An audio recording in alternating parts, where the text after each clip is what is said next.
And hello again, everyone who has been watching the show now since the Super Bowl obviously knows that my name is not Captain Jack. My name is Raider Transplant, and I have been manning the ship as co-captain to the Captain Jack Rackham channel and network on Roku and Facebook and Twitter, Twitch, you name it, wherever Captain Jack is being seen from, especially from all of the people in the black hole and all of Raider Nation. They all know that Captain Jack had to take a little bit of a hiatus. He has been showing up on Thursdays for everyone. So if you missed this week's Thursday show, it was epic because on that show, near the end, we even had Hollywood Raider make an appearance. Power Raider made an appearance. IE Raider, Inland Empire, they made an appearance. So it's definitely, Captain Jack, everybody knows him, and I'm just happy to help out. My final show is going to be next week, Sunday. So we're doing the countdown to saying goodbye to Raider Transplant. Remember again, guys, that the reason why I always wear green is because green is the color of organ donation, and April is Donate Life Month. It's something that I always share with everyone, that my life was saved 20 months ago by the sacrifice of my donor and their family, and I'm living right now because of a second chance at life of a liver transplant. I was born with a disease that 70% of Filipinos have and don't even know it. And I was coming, and the guys that all of you who've been watching this now since February all know I was coming from the professional fight world and thought I was healthy. And then that July 4th weekend of 2022, I was told I had less than 30 days. This is a topic I've covered at the Protect Shield podcast with Chris Kimber when he had me on as a guest.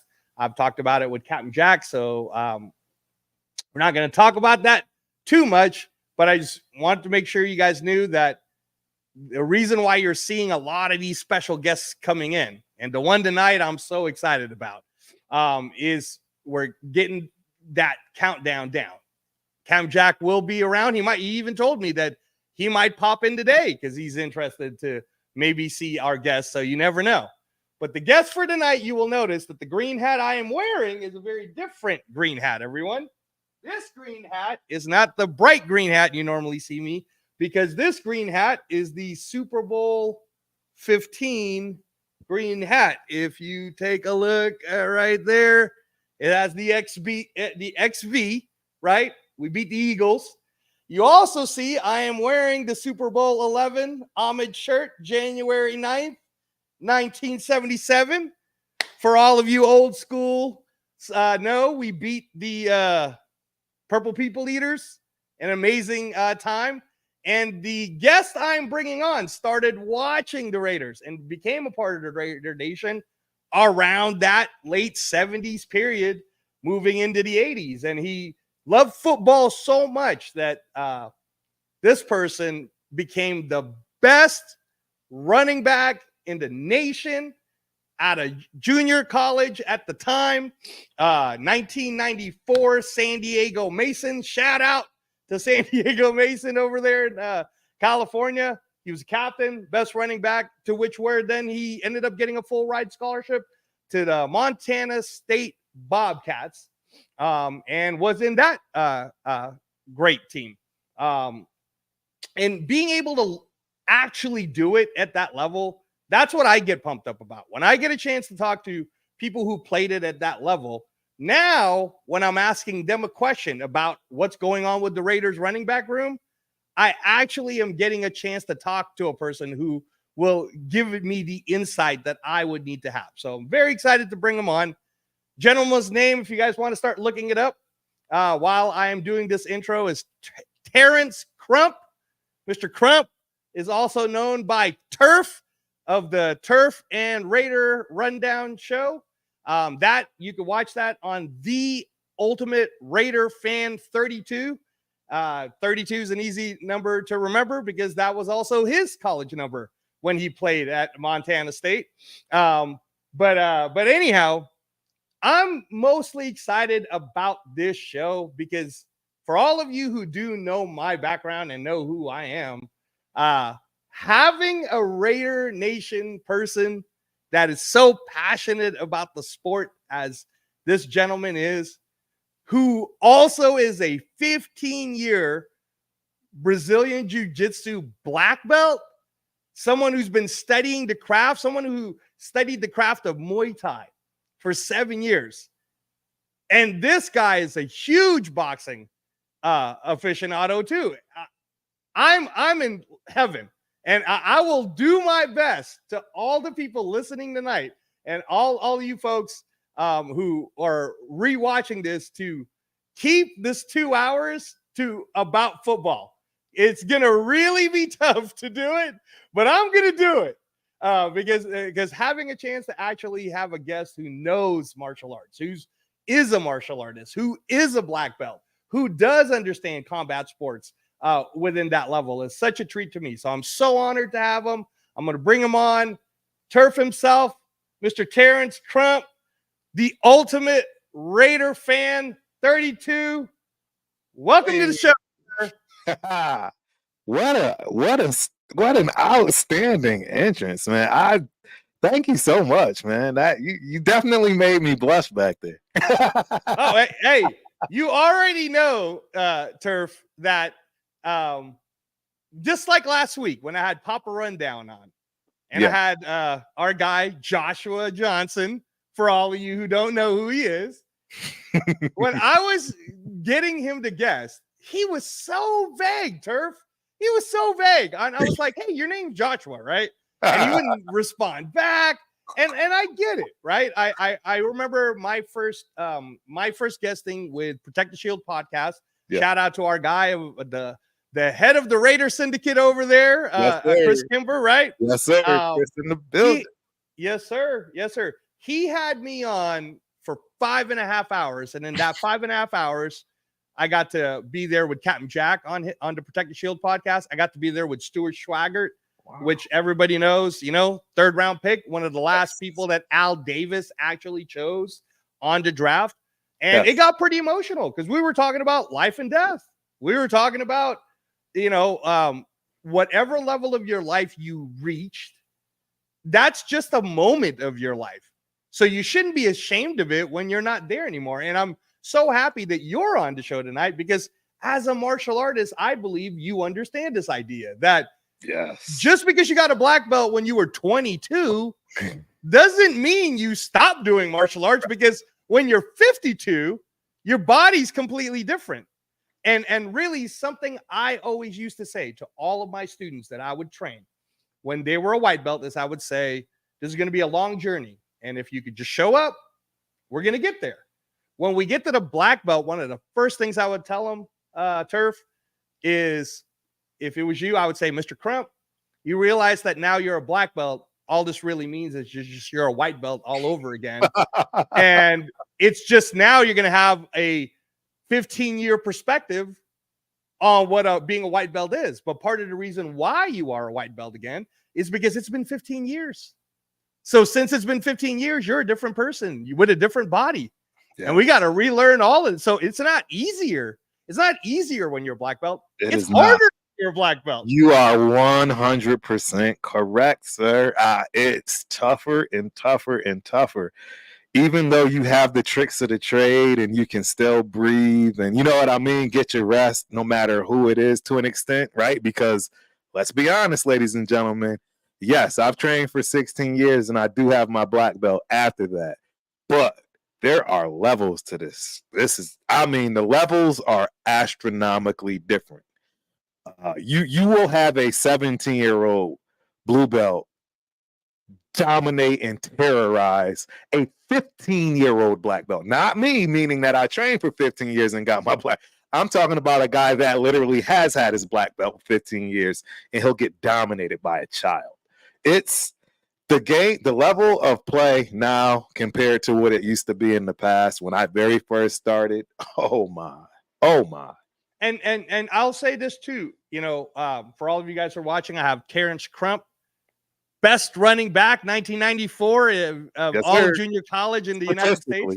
And I want to get into this because as you know, the first segment of questions I'm going to ask you is all about running backs, and that is one of the major reasons why I wanted to bring you on. But I'm going to surprise you a little bit here, and again, in them days, it's not like there used to be so much footages where everybody's got the phones, right? But I got to watch you play, actually, because I had to dig deep. I had to dig deep in some of them Montana State like local channels where they were showing it. I watched one of the games I enjoyed watching, and you guys almost won, but it was a heartbreaker. Your quarterback Rob Compson at the time, I know you did not get it. But if I'm not mistaken, this was either 97 or 98, but it was the Montana versus 98. Montana State game, and number 32 man was right there doing that. Can you talk to me a little bit about the game flow of that? Because for you guys who don't know, Rob Compson is quite good as a college quarterback, very mobile. But you were a part of a running back room that's kind of like what's happening with the Raiders now, where, if I'm not mistaken, you had Kinnaman, you had that one kid, Tyler Lefium, right? You had, it was Craig Gale still a part of the Galley, Galley. This guy, you do your research, sir. I actually still talk to all of these guys, man. And wow, Tyler, Lathan Tyler, he's from Diamond Bar, California. Let me tell y'all, ladies and gentlemen, this kid had to be 160 pounds soaking wet, maybe 5'6". And I'm letting y'all know right now, I've never seen anything like him. He got his number retired. He had some injuries at Montana State, so it didn't go, as planned for him. But oh my God, he's by far one of the most talented runners I've ever seen in my entire life. Period. And that's saying a lot. Turf, I want you to keep going, but I want to set the table for the group. When you played during those years, like in 94, you're the best running back in the entire country at junior college. And then Montana State Bobcats said, full scholarship, man, we need you. And then you come in. Is it fair to say that those injuries, like you're talking about with Tyler and yourself when you got injured, because during that time, honestly, going to college, it wasn't like the medical room was as amazing as I see it now when you go into UNLV. I mean, you can go into UNLV and you could be ballroom dancing and walk in to and not to say, and I don't say that ballroom dancing isn't hard. Ballroom dancing is extremely difficult. What I'm saying though is you can walk into those rooms now and you can get fixed up right away. But you probably played with a ton of injuries, which compounded it to making it worse. So please talk, but I really want to know what that ebb and flow was like of a back and forth game with an in-state rival. But go ahead. Man, I got to tell you guys, look, a lot of people talk about football rivalries and so forth. Montana versus Montana State is the third longest college rival in history, I believe. You can quote me on that. Go look it up. But when I tell you, ladies and gentlemen, there is no other game that I can ever think of that I was a part of. And we've played, some big teams. We played the Colorado States, Boise States. This is back in the 90s, right, when those teams were specifically 1A. And we were still 1AA. That's what they called it back then. Now it's called the FCS series. But that game, I'm just telling you, it was the most electric thing I've ever been a part of. I can't explain it. It's Montana State, just the state in general, is all about football 100%. It's really all they have. They don't have any other, professional sports or anything to that nature. So when you're talking about this game, it means everything. And I have to slip this in here when I talk about this because, I don't even know if we're even going to get around any of these talking points, if you will, when it comes to, the rookies and stuff and who's going to be drafted. But one of the reasons why it bothered me so much when it came to Caleb Williams in that game where he got caught crying with his mom is because guess what? We all was crying during that game in 97 where we got beat by a 60-yard field goal in snow with seconds left on the clock.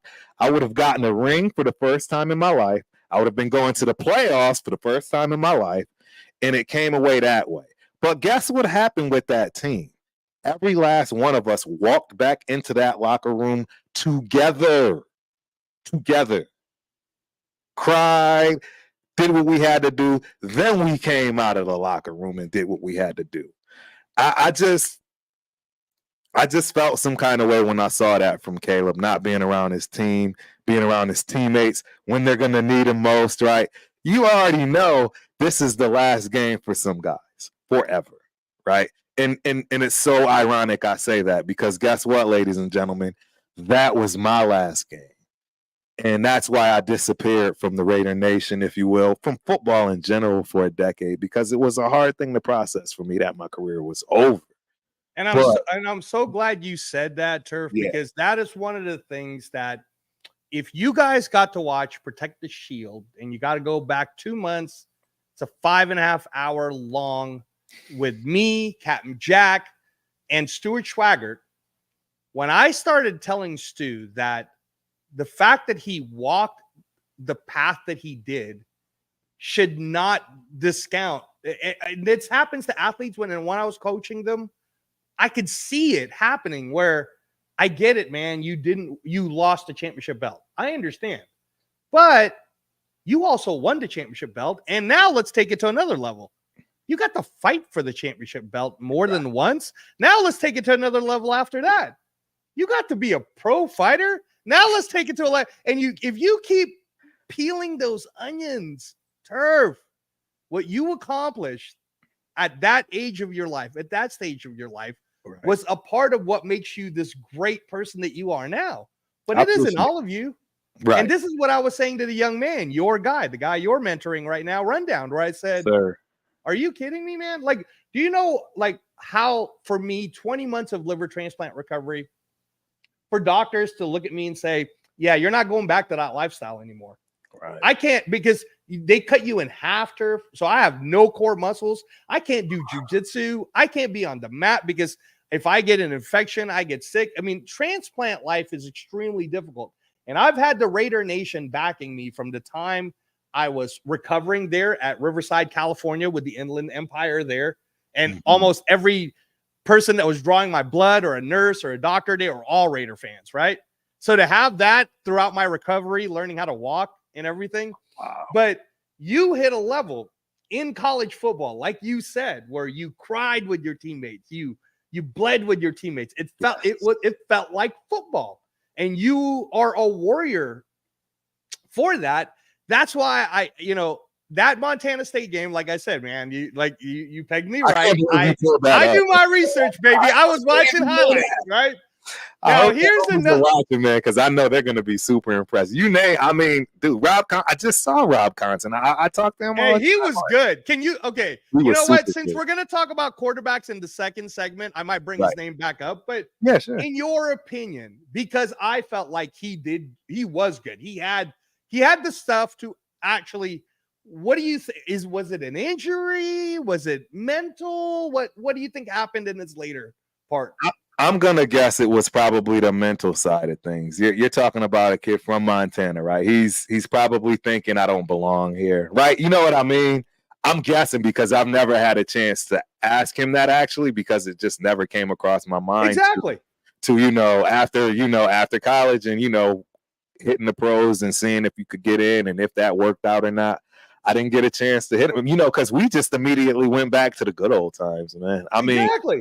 And that is what happens, right? You don't even talk about this stuff because like I said, at the end of the day, I'm sure you look back at those times now and you go, wow, man, I was the best running back out of the entire nation for junior college. So much so that they had to pay you. I mean, if I can only imagine what kind of money you could have gotten as an NIL if there was NIL back then, right? Okay, right. But I say this, and I also, and again, when I told you, man, I dig deep. So I was just having lunch with he just retired, but Las Vegas football head coach Fernando Carmona and his son Fernando Carmona Jr., who went into the transfer portal as a left tackle from San Jose State. This is one of the kids we're going to watch out for going into the next 2 years. Goes in as a junior now. He's going to be a junior at Arkansas, starting left tackle now. That's why they wanted him. And I don't want to talk about the NIL, but let me just say that they wanted him. Yeah. This is a guy who maybe was the guy that's replacing a Dalton Wagner type or something, right? But this kid could play. Fernando Carmona Jr., go look him up. Absolutely. I'm very good friends with his father, but me and his father, we talk more about how his dad had to suffer through a stroke and almost dying 3 years ago, and how he's alive today, and I'm able to have lunch with him, and how I was only given 30 days to live, just 21 months ago. So we don't, something that I'm going to share with everyone soon, Turf, is pictures of my brother who is in Hollywood, Mike Cabellon. Amazing brother, an amazing person to have in anybody's life. And I'm so blessed to have him as my little brother. This guy took the reins, was my power of attorney, was doing everything. He dropped everything he was doing in Hollywood just to take care of me during that time, right? He, when I was in the hospital, he had put money into the Raider Foundation so that I could have a brick in the Elysian. Yeah, I hadn't gotten to see it because they didn't lay the brick. They laid the brick down at the same time I got rushed to the hospital. Damn. So just this weekend was the first time I saw it. It was very emotional, Turf. It was very emotional for me because to see my brother, I mean, it's connected to the Raider Nation. I was going to get a hold of the foundation and tell them my story and let them know, what all of this means to me. But I mean, again, man, the Raider Nation brings all of us together, but it brings stars like you, Terence Crump. I gotta make sure you know that I'm a fan of when I started watching those highlights and how tough you are. So now I'm going to bring up something that might hit you in the heart a little bit. 1997, if I'm not mistaken, there was this game in where you guys were just having a hard time. Maybe the year before, I know you were injured. I think in 1995. I think it was 95. That 96 team had a lot. It was pretty deep because Rob Compson might have been just a freshman or at the time. I know that Tyler in 96 was, I think, a freshman. Yes, he was a true freshman. As a true freshman as a running back. And he had skills, man. You know who also had skills too was Kinnaman. Kinnaman had some skills. Eric Kinnaman, I love him. His wife, they met in college. She was a cheerleader. They're still together today. They got 2 boys. I believe they're in Nebraska. If you guys watch, I mean, again, you'd have to really like it. But the more I watched Terence Crump play ball, the more I became a fan. So I am honored to have you on, and I thank you for your time tonight. So I'm going to ask you about this game, and again, man, if it tugs at your heart a little bit, it's all right. You guys were having a hard time in beating a team like Eastern Washington University. Is so difficult. And in 1997, ladies and gentlemen, as underdogs, Terence Crump helped lead the team back from behind. I don't know how you find to win the game. And check this out, ladies and gentlemen. It was Terence Crump's touchdown. Rob Thompson to Terence Crump. Wow. You were coming off like an Amir Abdullah off the side or something, right? And then there's a name for it. The defense gets pumped. All right. Yeah. Eastern Washington loses in a huge upset. Montana State University.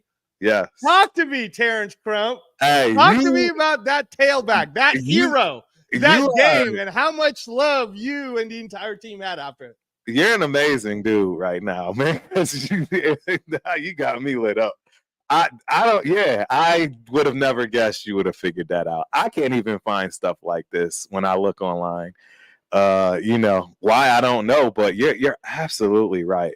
And the fun thing about this one, that touchdown, that play is very well known and famous. I didn't make it up. In fact, I'm pretty sure it was Rob Compson that dubbed this play. It was Rob Compson. It was so cool. It was very cool. Yes, I would come into the game and you heard 2 words for the play. Everybody knew what it was. Everybody knew what they were doing, and there was no questions asked. It was called the Crump Dump. That was the play. That out. I scored probably 5 or 6 times on that throughout the year. Set the table for people who don't even know what in a football terminology. Right. When you talk about the Crump Dump, explain it like you're explaining it to one of the kids that you teach football to. Like, this is the play. You're coming off the backfield. Like, explain it. You're a tailback. Like, even explain that, because that wordage doesn't even exist anymore, because people just call it running back. But you are what we would call a true tailback. And I'm talking about them old West Coast offense, Roger Craig, but talk to us, Turf. Talk to us. You are absolutely right, man. And shout out to my fullback from junior college, Dre Sears. Shout out to my fullback in college, TT Ryan and McCormick. I was a true tailback. What helped me was I always knew what everybody was doing. I knew everybody's route. I knew everybody's blocking assignment. I knew where the hole would be before the play started. Ladies and gentlemen, honestly, I was an overachiever.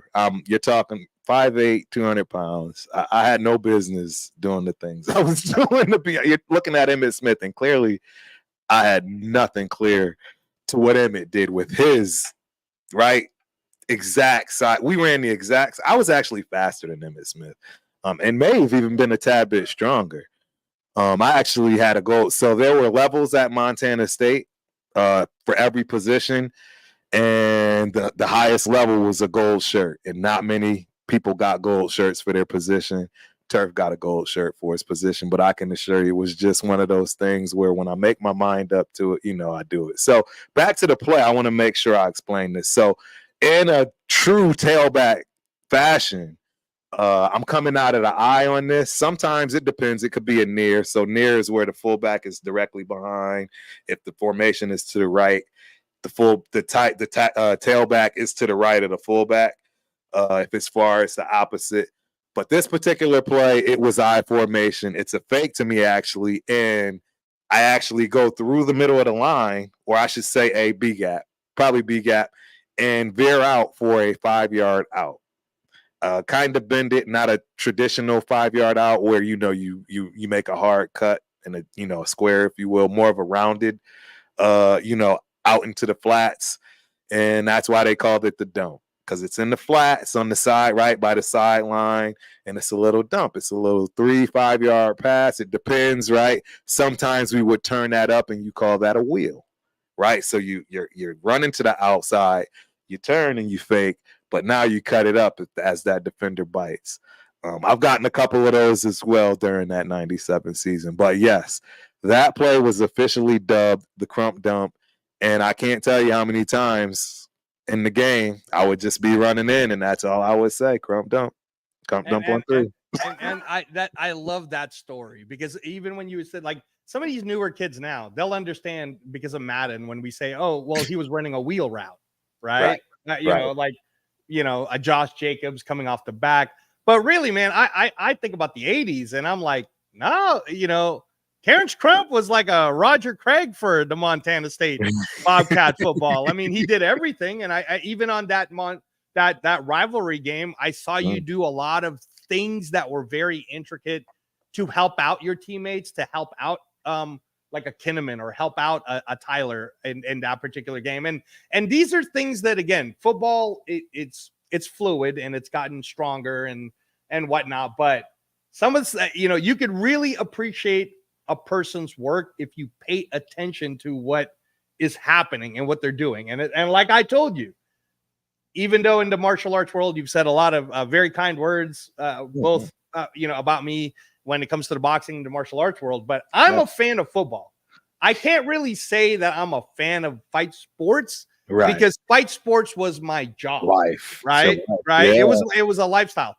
I would say when I was younger, but it's different when you know how the sausage is made. Right. Yes, I don't know how the sausage is made when it comes to Raider football. And when I talk to someone like you, I get excited because you're explaining to me how you actually saw it happen. It's the same as if I was explaining to you well, this is how Pacquiao actually knocked out Ricky Hatton. Right. It was this play, and this was the move, and it was ran over and over again. It was set up. It was set up. It was a setup, and he didn't see it coming. It was actually coming earlier in the round, but he didn't see it. And again, I don't. We're already at 30 minutes, and we still got 3 segments to go. So I promise, though, if you're joining us right now, I'm with Terence Crump, star running back of San Diego Mason and Montana State Bobcats. You guys look it up again. You know, I think I'm surprised Turf tonight with some of the things that I actually know about him. That's crazy. That is crazy. No, I know I get very surprised, Turf, when somebody really does the research on me, and then they bring up stuff where I'm like, you knew I went to China and tested for front of the world Kung Fu headquarters. Wow, that's awesome, because I definitely don't brag about it. I don't talk about that. You know what I mean? Like, so right. Well, I told you I was going to surprise you with some of these things I knew. You definitely did that, sir. You did. And you know, if you're just joining us now, I'm please guys, subscribe to his channel. This is a man who actually knows what he's talking about. He's not a talking head. He's not just spitting opinions. The man played at the high level of football, understands how it works as a running back coming out of the backfield, and on an intellectual level, more importantly, actually understands what it's like to be a running back captain, seeing the field, understanding how the offense and the defenses work. I bring up the Eastern Washington University game where you guys upset them because the defense gets a lot of credit for that. I'm trying to remember your teammate's name, who's the linebacker who got the interception, and then, you know, you guys ended up winning, but it was your touchdown that kind of made everybody go, dude, we have a chance here. This is how you know I remember this like it was yesterday. And again, it's one of my homeboys, man. Jeff Alexander is that linebacker you're referring to. His name is Jeff Alexander. And that's what I mean, is you were a part of these legendary type moments. And when I was talking to Fernando Carmona Sr., whose son, Fernando Carmona Jr., committed to Arkansas, he's going to play his junior year, and then we'll see what happens. He might be good enough to be first round next year in the draft, but, you know, he might play it out all the way to the senior year. But when I asked him, I said, well, you know, UCLA asked for him, and BYU asked for him. Ohio State wanted him. They were like, we want this kid, right? Right. And I asked him, I said, what do you think it was that made him take it? He goes, because Arkansas was a football town. It felt real. All people cared about there was football. Yep. And that was you. Like, that was you, Terence Crump. Yes. Montana State Bobcats, I'm sure you walked around and people are like, oh, man, it's the Crump dump guy.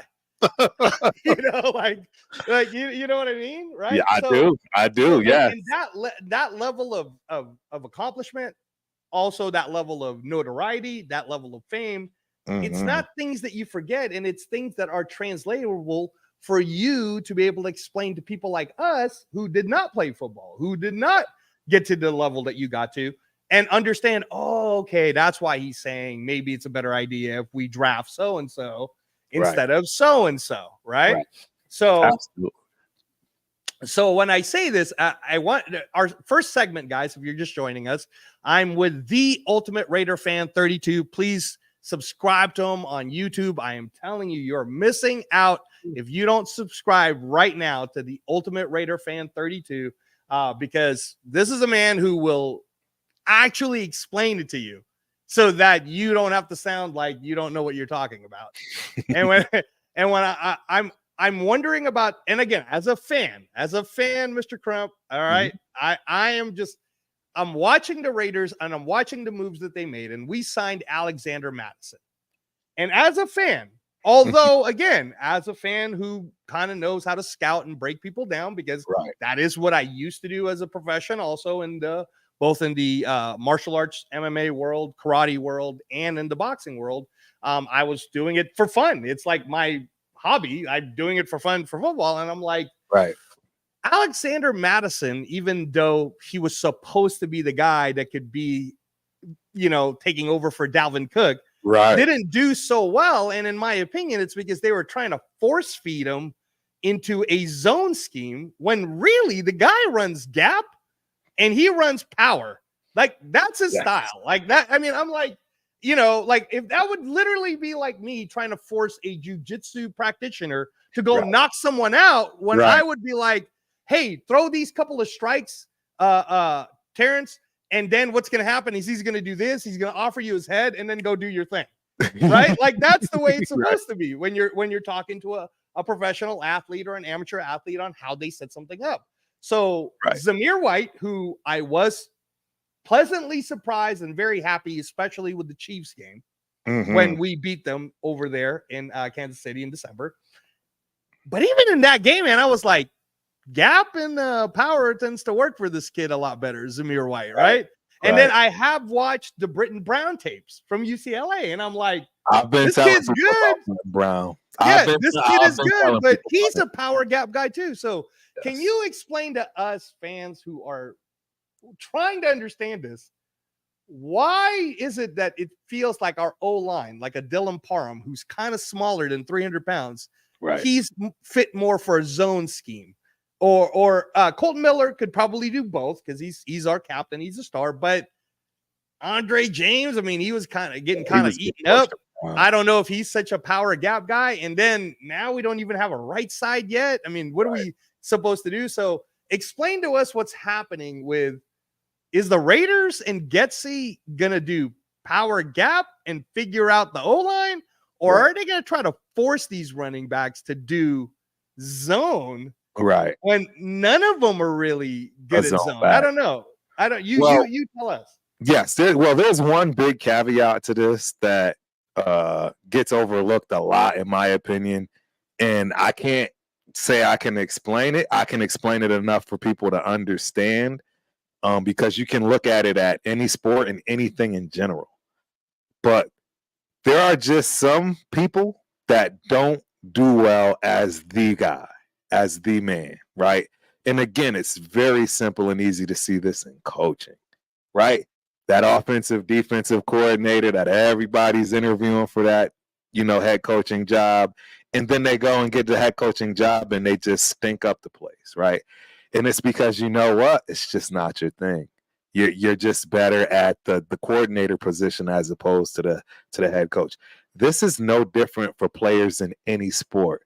It could be psychologically, mentally. I don't know what it is, but I know for a fact for myself when it came to the game of basketball, I was 100% better coming off of the bench.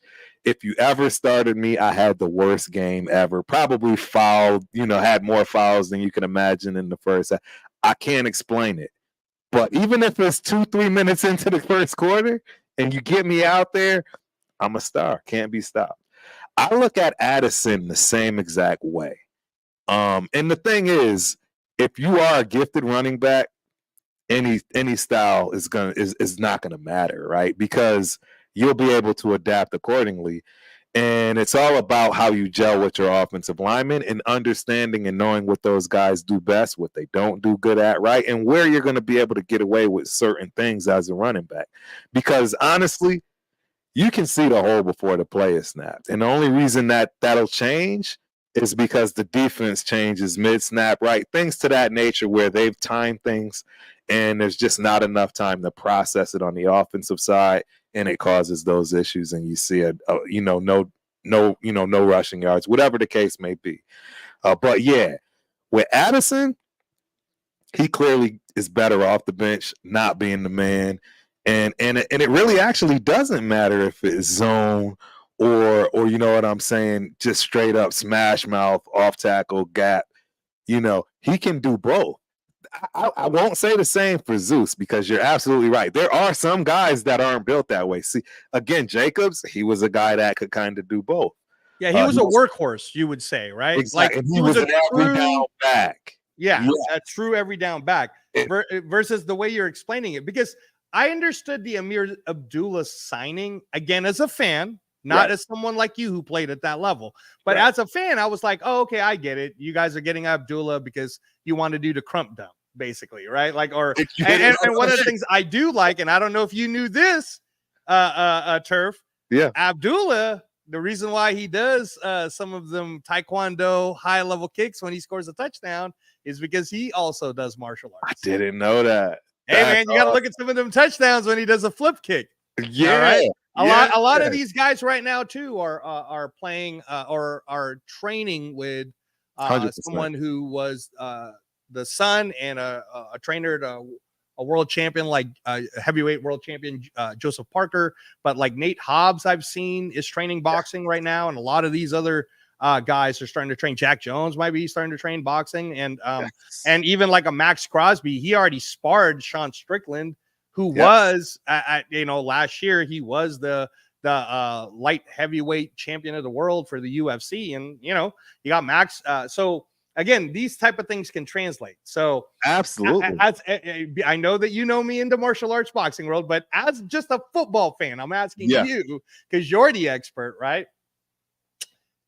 Why? Like, what do you think they're gonna force? Like, is AP's plan to ask Cadillac Williams, who's our running back coach, right? He was the former interim coach of Auburn, and James Craig, our O-line coach, and Luke Getsy to say to them, hey man, I need you to take these running back by committee and make them all learn the zone in a season. Is that what they're doing? I don't know what they're doing, to be honest, from that respect. I will tell you this though. One fun fact is our offensive line coach played at Colorado State University, and that's the first game I think I ever played at Montana State was against him when he played at Colorado State. And they have 5 guys from that team make it to the league, and they all 5 I think were all Americans. So yeah, shout out to Craig. Yes, he's he's best known for you guys who are just listening to this right now. We're at the Captain Jack Rackham channel, and our special guest for tonight is Terence Crump, Turf, from the Ultimate Raider Fan 32 channel. This guy is almost got to 1,000 subscriptions.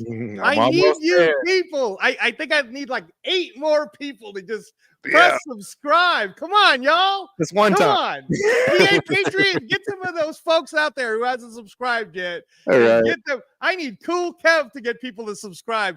To make John Leon bring some folks to the Ultimate Raider Fan 32 YouTube channel, and please get them to subscribe, because I would love to see Turf pop a champagne bottle tonight. Good night. Yes, sir. Hey, so to be honest, man, I have to bring this up. There are a lot more players in general. It doesn't matter what sport doing martial arts right now. I cannot count how many times I've seen offense and defensive linemen come into the dojo and sign up, and then they're going off, right? Because they're in college. They get it. They understand, right? It's a necessity with the ability that these kids have today. You have to have something extra. You have to have something, that's gonna stick out and put you over the edge, because otherwise you are toast. Hop keto. You need to understand hand fighting. Wouldn't you say though, Turf, having practiced and continue to practice the form of Brazilian Jiu-Jitsu and being a black belt and having already done it now for almost 16 years, it's more of the mental aspect that really benefits a lot of these professional athletes when it comes to the martial arts, more than the physical aspect. Because even when you were playing in college, would you say if you would have started martial arts in high school, then had the martial arts mentality going into college, how deadly would that 5'8", 200-pound running back be? It would have been game over, to be honest. It's the one thing I wish I absolutely did. I had the chance to do wrestling in high school, passed on it. Hockey, another one that I loved watching even as a kid growing up, but passed on it. And if there are regrets or anything along those lines, those are the things that I think about. Why didn't I do those things? Because I actually had people around me. So one of my best friends growing up, because where I grew up from in Windsor, Connecticut, very small town, special, oldest town in Connecticut. But yeah, we have the family called the Jones family.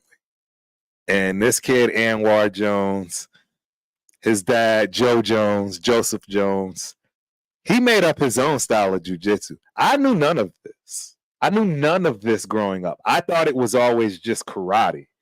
But he's got his own form. They call it jiu-jitsu. I'm telling you, they ran security the whole nine. And everybody knew Anwar was maybe 120 pounds soaking wet, but everybody knew, don't mess with that kid. It's over. He was winning national chips all across everywhere, starting in like the 6th, 7th grade. When you talk about stories like that, yeah, don't you feel that you being a martial artist, as you got better in BJJ, you probably were less inclined to get into a fight because you knew what you could do to someone? 100%. Right? 100%. And I can speak to how that kid feels, because as you know about me, I started teaching Kempo karate at 14, right?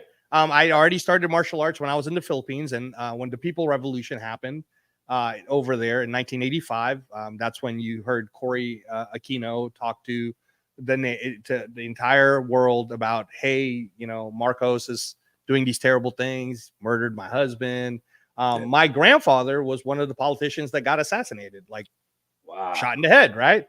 So he wasn't able to make it here in the United States. And in 85, my mother, who raised as a single parent, made sure that I kept doing martial arts, because she felt martial arts was something that can keep you mentally stable. But also, man, look, I'm Filipino. I wasn't no 5'8", 200-pound athletic guy. I was small, man. I was a small guy. So coming to the United States at that time, probably a good idea, because I might get picked on, right? Anyways, so by the time I did turn 14, I was already starting to teach it. And in teaching martial arts, like I said, like going to high school from my freshman year to my senior year, I remember a story like the one you just shared about that kid, right? Yeah. That I think I was a sophomore. I was a junior. I have my dojo already. It's been established since 1970. I want to say it was 1974 that the Alameda Karate School dojo had opened. So it's been it was a well-known dojo over there. Man, I'm forgetting the name of the very famous jiu-jitsu master that was actually teaching people in that same island in Alameda. I'm gonna have to bring it up, or but he was Machado. Was it a Machado? No. Very old man. Very old man. When I find it and I go on your show, I'm gonna tell you about it. But during that time as a junior, I would go to high school. I dress very simple. I mean, I always wore silver and black, obviously Raiders, but it's also martial arts colors, which most people don't really realize. Silver and black is very martial arts colors, right? Stay humble. You don't have to brag about what you can do to someone. Correct. Right? Correct. So in high school, this freshman, like, he bumps into me, and you know how it is, right? He was much bigger, and he was like, "Hey man, better watch yourself," or whatever. And he was trying to challenge me. And I just said, "Oh, I apologize. I'm, very sorry." And I moved on, went to geometry or whatever my class was at the time. And he didn't know that some of the freshmen and sophomores that were going to that same high school were my martial arts students. Wow. And he had no idea that, like, in the mornings, and you know this, when you go to your dojo, you bow to each other. Absolutely. That's just the way it is, man. That's not weird. On the mat, bow to each other. Yes, absolutely. Yeah. So back in 1991 to 1994 in high school, you had a high schooler bowing to other high schoolers, and some people are. So if you're in that little small island, like where you lived in Windsor, Connecticut, in Alameda, everybody already knew. Oh, right. That's Mr. Reyes. He's one of the teachers over there at the dojo at Park Street, right? Right. So anyways, lunchtime comes along. This kid, man, he like finds me, and then he's like, "Oh, I'm so sorry," because basically some of the people started telling him, "Hey man, you do not want that." Like, I'm telling you, he's super nice, but if it don't do it. Just don't do nothing. Like, I would very suggest, because they see it on the mat weekly, and that's what you would say. right? No, absolutely. So You're absolutely right. yeah, so that mentality, and I think it's that mentality that if you take someone like an Amir Abdullah and then he's in your team, he's got leadership skills.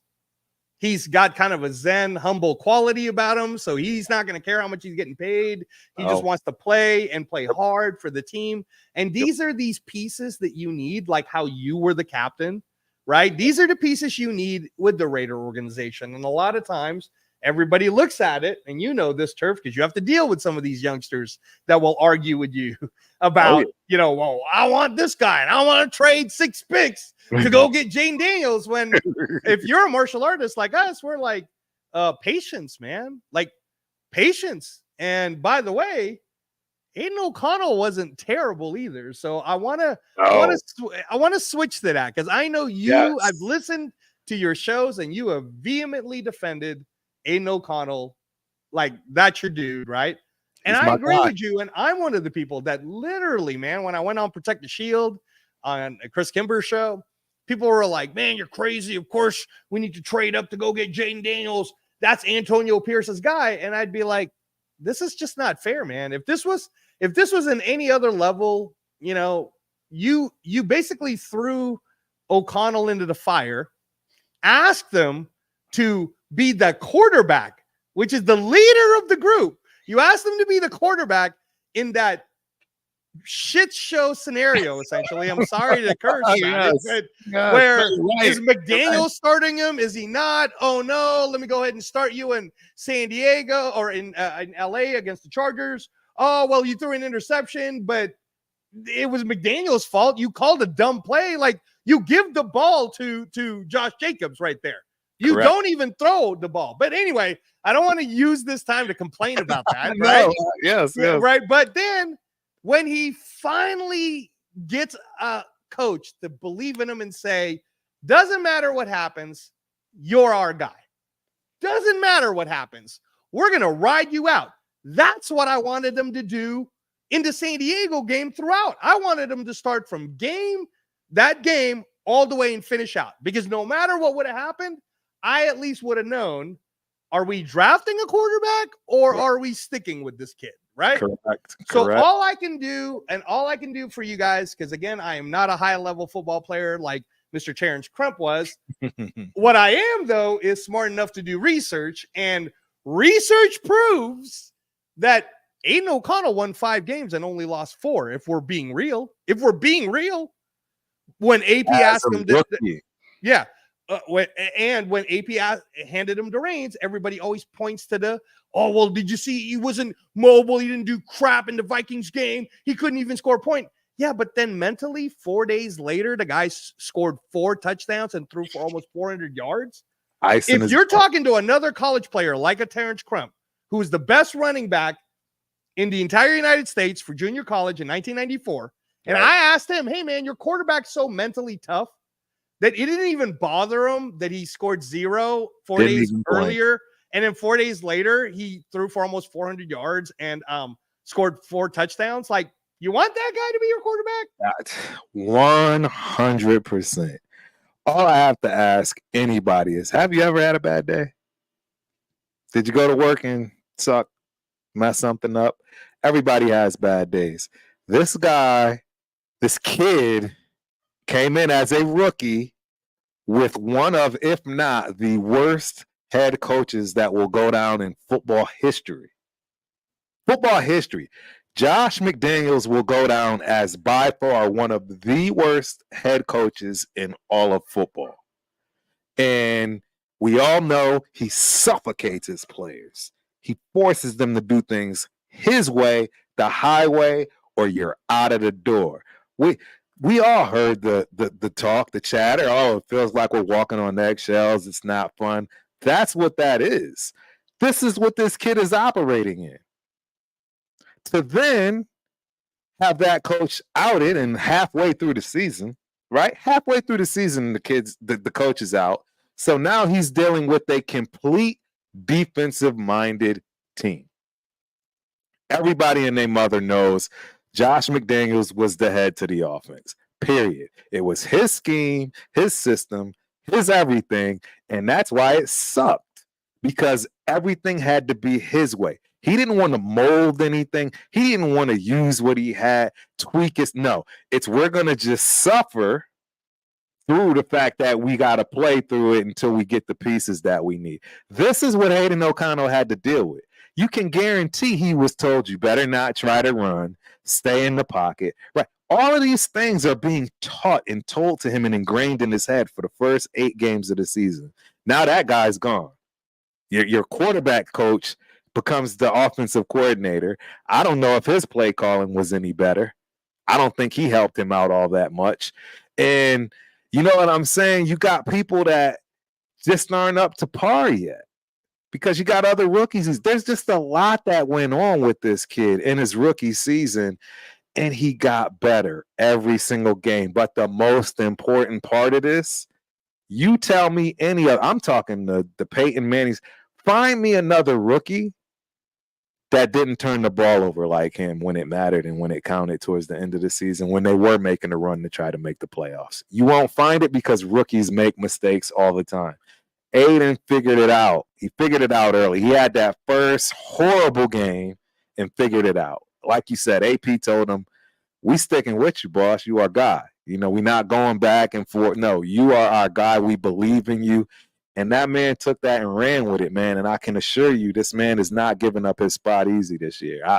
If Minshew wins, it's because Minshew's a baller. Exactly. And that's good. It's because he's a baller. And that's the whole point is I feel like the youngsters now, or the younger fans, and I believe me, guys, I understand. I started watching the Raiders, in the Philippines, that we don't talk about the NFL. So I didn't even understand what that was until 1986, right? But what got me into it is when a guy by the name of Bo Jackson started playing for the Raiders. And then as a child, having a Nintendo, then Tecmo Bowl comes out and you're like, this guy's not only amazing on the field and on tape, he's amazing on the game. He's a cheat code. And, then you never look back. And of course, living in Alameda, California, which is basically your walking distance to the stadium, it's easy to be a Raider fan. But, people they don't, sometimes when I'm bringing up facts, they get mad, right? So here's just some facts about Aiden O'Connell, and I don't want to waste too much of my time with Terence Crump, Turf, the ultimate Raider fan 32 on YouTube. Please subscribe, everybody. Please keep pressing those subscribe buttons. Thank you. I want to shout out the chats too. You guys have been amazing. I'm so sorry. I've been putting your names up. I see everybody. GA. I promise I'm going to get to it. I'm having such a great time with Mr. Crump here that I want to make sure. But one funny one that Cool Kev 75 did say is, I come off the bench at the deli when my bacon, egg, and cheese sandwich is ready. LOL. So that's pretty funny. That's pretty funny. But speaking of coming off the bench, what I was saying about the youngsters now is they look at the negative rather than the positive. If Gardner Minshew is to beat out Aiden O'Connell, then you have to respect that Antonio Pierce, along with Tom Coughlin, Marvin Lewis, Joe Philbin, like this all-star cast of coaches, had to have approved it, which then means not only do we have a great backup in Aiden O'Connell, but we have an awesome starter in Gardner Minshew. Legit. Okay, now I'm a firm believer that Aiden O'Connell, based on the tapes and the stats from Purdue, in where he is essentially the second greatest quarterback to ever come out of that program, other than Drew Brees, Hall of Famer. Correct.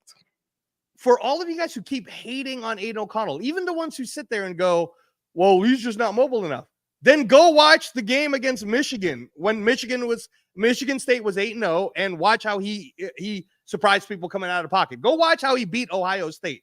Go watch how he threw for over 500 yards. Go watch some of these highlights, because in 2021, if you agree with me, please let me know, Turf. In 2021 draft comes out, and the quarterbacks that go off the board is Trevor Lawrence, Zach Wilson, Trey Lance, Justin Fields. Yep. I'm thinking of everybody that made it in top 15, and I apologize. My memory is a little shoddy. Mac Jones, I think, went number 15 with the Patriots. Other than Trevor Lawrence, all those quarterbacks are already with different teams. Mac Jones is already the backup to Trevor Lawrence now, right? Correct. Okay. No intention. And then you got like Sam Darnold, who was the second overall pick. You got Baker Mayfield, who's the first overall pick, is just now getting paid again because now they're seeing it. Like Jared Goff, who took Detroit almost to the Super Bowl, was a first round overall pick, but it took this long for him to really make it all the way through. You got to give these people time, right? Got to give them time to learn. It would be like trying to throw a rundown into a jiu-jitsu mat and then being like, hey, man, I need you to go submit that guy. It's like, whoa, can you teach him? I don't know how to fall first. How about how you fall first? Now let's learn how to use the hips on the mat. All right. Okay. You know what I'm saying? Right? So Turf, when I say it, I don't mean it to belittle the youngsters, but I'm like, what generation did you guys live in? Because in our generation, someone like Terence Crump had to work hard to get to these levels and get a team like the Montana State Bobcats to go, we're going to give you a full ride to college, man. Right. To go get an education. Just play as not the running back, one of our good running backs. Because we also had Tyler. We also have Kinnaman. We also have, you know what I'm saying? Like, like it's about 100%. A team. It's about syncing with a team. Be happy with the pieces that you have in this team. So now we're gonna. Now I want to stick a little longer in this quarterback because I want to know this from your eyes. Absolutely, knowing how to be mobile from the backfield, but also having that captain mentality where when you're looking downfield, you can see what the defense is about to do. Correct. We do have Anthony Brown Jr., who was pretty good in Boston College. Yes. Was pretty good in Oregon for that year too. And then when the Ravens took him and Lamar Jackson went down, there's some solid tape on this kid on how he could be good. So we got Gardner Minshew, Anthony Brown Jr. in that reserves contract. And then we also have Aiden O'Connell. Why is everybody still thinking we need not, it'll be nice for us to get a quarterback. Oh, no. Oh, the sky is falling, Turf. Chicken Little, right? Yes. Can you guys speak to that? Because you've been saying it for months now about everyone calm down. That's not our biggest need. Quarterback is not our biggest need. So go ahead, Turf. It's not. And I agree, man, because the bottom line is what bothers me more than anything on the planet right now is everyone just immediately assumes that one of these quarterbacks every year is going to turn out to be Patrick Mahomes. And that's how you can beat Patrick. You're never going to beat Patrick Mahomes by out-dueling him. You are going to have a top 5 defense and a decent offense that can keep that man on the sideline. That's the way you beat a Patrick Mahomes. You're not going to beat him by going to find somebody better than him. You know why? Because that's just not going to happen anytime soon. I get it. We all just saw the GOAT, right? Tom Brady bask off in retirement, and now here it is. We're talking about Mahomes. This is a very rare thing. Just no different than C.J. Stroud having the rookie season he had and making it to the playoffs. These things don't happen, ladies and gentlemen. It's just not reality.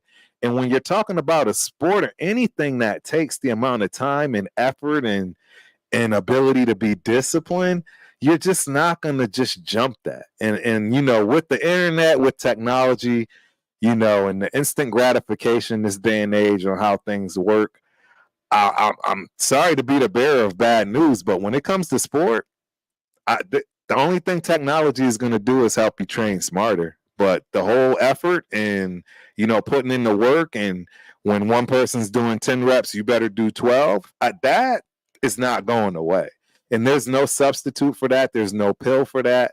There's no, we can just go draft somebody for that. No, these things have to happen organically somewhat. And there has to be a true gelling and a true camaraderie amongst these teams. And I'm talking from the janitor up to the owner. It can't be a one-off thing. Everybody did their part when they won a Super Bowl. And I literally mean the janitor to the owner. Everybody, whether it was the janitor that made sure the whiteboards were clean, or, he just did extra time on the floor. Whatever it is, everybody was lock and step to win that chip. There's no other way around it. Period. Nobody just naturally, we just by chance, we just won a chip. No, it doesn't work that way, ladies and gentlemen. And I don't know any other way to put it. I want to put this out there for you, Turf. GA Patriot, you're so amazing. So you're at 998. If you are just tuning in right now, listening to the great Terence Crump here on the Captain Jack Rackham channel, this is Captain Jack's show. This is not Raider Transplant show. Right. Raider Transplant probably won't even have his own channel till 2025 because transplant doctors tell me to, keep getting calming down. But guys, please subscribe to the Ultimate Raider Fan 32. I want to see our guy Turf hit that 1,000. He's been working hard. He's trying to give you guys the knowledge that I know some of you guys are probably jumping in, and thank you so much for taking your time to listen to us tonight. You're jumping in from some of the great shows like the Raider Syndicate and Protect the Shit. I don't even know who's out there right now because I've been having such a great time with Turf. I don't know if like Graf is doing a show or if Wasted's doing a show, but if you're listening to this, thank you so much. We appreciate it. And if you didn't listen to the first hour, man, I was really working hard to get Terence Crump to give me a little tear. Give me a little tear on some of these things that I was bringing up. Yeah, you got a lot. I just didn't show it. Dude, I can't. Honestly, ladies and gentlemen, he didn't think I knew about Terence Crump. He didn't think I knew, and why this guy's been talking the last couple of days about how honored he is to be on this show. I'm honored that he came in. This guy was the best. When I was in high school as a senior, Terence Crump was the best running back in the entire junior college football in the entire nation. Just that alone is quite an accomplishment. As if you guys listen to last week's show when I was talking about Rundown and Joshua Johnson, and if you look him up on Max Prep and how great he did in high school, but the levels that you got in the swing games that I watched on those Montana State television tapes, Montana State versus Montana State versus Eastern Washington University. Like there is, man, the Crump dump was a thing. Crump dump, baby.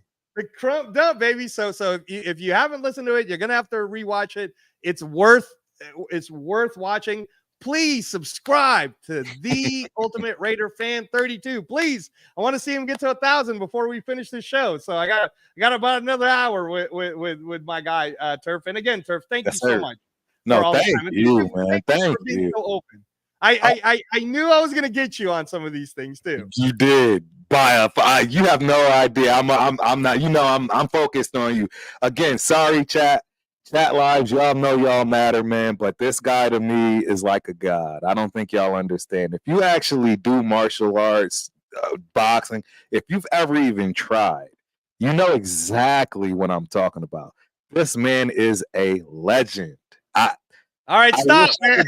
I wish I could be half of what this They know how to Google shit. Like, stop. I'm just telling y'all, man.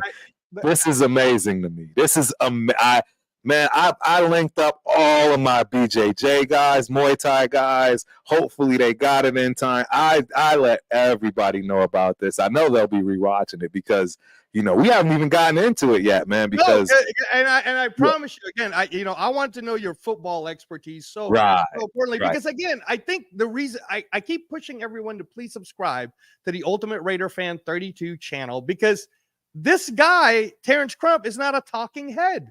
He knows what he's talking about. He played at a high level. He understands. Like, you want to ask about running backs? You want to ask about how defense is being run? You want to ask about how plays being done? You want to ask about what kind of linemen we should have? Right. This is the guy that used to run behind him. This is the guy he was in a room full of amazing running backs. I'm not going to say I'm always right, man, but I do think my opinion should be a tad bit valued for sure. That I'll admit. I'm definitely humble, obviously, as you know, but I will admit that what I'm saying comes from the heart. I'm not just giving you some old mumbo jumbo, like he says, talking points because I seen some other running back do it. No, I lived it. This was my entire life up until 21 years old, where it got shut down because my last game was just over. Turf, is there a way for us to check? Because GA Patriot says we're one sub away. We're one sub away, people, from Turf popping a champagne bottle in front of all of us. Yo. Let me see. Hold on. Oh! We there? Oh! Are we there? Congratulations to the Ultimate Raider Fan 32. He did it. Yeah. Here we go, everybody. Here's this is bottle in the making on the Captain Jack Rackham channel. I know that the Shield squad tried to do it at the Raider Syndicate show. I know Chris was helping at the Protect the Shield podcast. I know Rundown was helping at the Raider Rundown. Everybody's been helping, ladies and gentlemen. Raider Nation Jason was trying to do it. But I got to tell you that the reward of seeing our guy, Terence Crump, yes, hitting the 1,000 mark, hitting the one right here with Raider Transplant, everybody. I wouldn't have wanted to do it any other day, any other way, man. No other way would I have wanted to do this. Wow. Here we go. The bottle's getting popped. We popping bottles tonight, ladies and gentlemen. Popping bottles. Popping bottles. I feel like this is like the 90s in the club. Y'all ready? I'm gonna get it over. I'm gonna get a little all over the place. Hey! Oh! Yeah! Oh man, I wish Turf could pour it on my head right now. There it is. Let me get my goggles, Turf. Ladies and gentlemen. Yeah, congratulations. Thank you to all the people. Thank you. Thank you to Shield Squad. Thank you to TRS. Thank you to everyone who pays attention to the Captain Jack Rackham This is channel. amazing. I promise you guys all, if you're a Captain Jack fan, you're going to love Turf. You're going to love. It's amazing. Not only is he old school, not only is this guy, he's been a Raider Nation guy since the 70s. This is why I wore the Super Bowl 11 shirt today, right? The Ahmed shirt. I wore the Super Bowl 15 hat. I did it all for Turf tonight. You guys know I usually wear my Transplant Strong shirts or I wear green because of organ donation shirts. But tonight, man, I have to make it special. I'm such a fan of this man. So thank you. Thank you so much to everybody. Wow, that Turf. Tell us how you're feeling about hitting 1,000. Honestly, I feel like I got drafted. I don't think y'all understand this.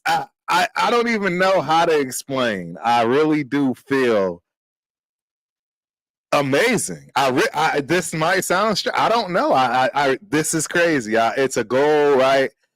I've been wanting to get to, just for my own personal reasons, right? Just to say, hey, I've accomplished something. It reminds me of going down that path. I mean, I don't know if we can get into it, man, but I just got to let you know, man, I've been doing a lot of things differently as I've gotten older. This is a story I really want to tell for everyone. Because as you get older, you start to realize, you start getting tired. The redundancy, right? Get tired of playing flag football, right? Because you can't play the regular football, basketball, right? Going to the gym all the time. You get tired of it. And at some point, something's got to give. So there's no better time for me to bring this up, because not only is this YouTube journey the same way for me, but the way I got into martial arts was exactly that. I was tired of doing all the same things. I was tired of, picking the stuff I was good at, picking the stuff I thought I was good at, doing the things I knew I would be pretty solid, right? I said to myself, for once in your life, man, literally, really challenge yourself. Challenge your mind, your body, your soul. Do something completely out of character, out of ordinary. And the facts of the matter is that's rolling around on the ground with a bunch of sweaty, nasty dudes in a onesie. And I have no problem with the people that, may look at things like that. But look, I got a wife, 3 kids.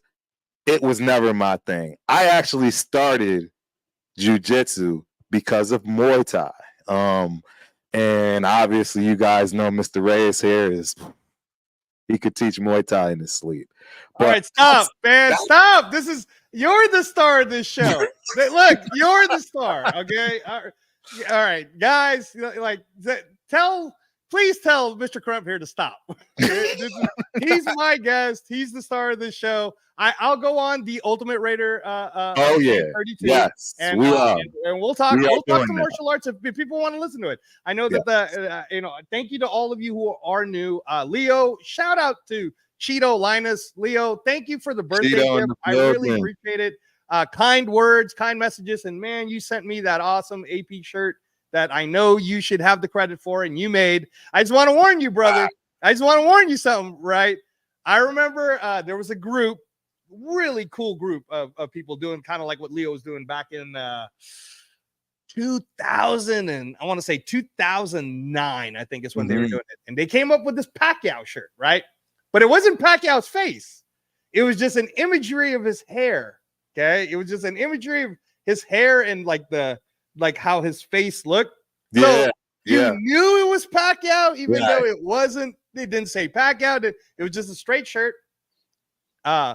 Couple of Freddie's champions were wearing it. Manny even liked it. But Manny got agents. And those agents, man, slapped them with a cease and desist letter. Oh, wow. And so I hope AP's not like that, because technically, if I was your lawyer, Leo, you're not doing nothing wrong. Honestly, man, you're not doing nothing wrong. Right. But if this gets too successful, just be ready, brother. Be ready, Leo. Yes, sir. Shout out to everybody, man. Shout out to Shout out to TR Station, man. Thank you, chat. Thank you, chat.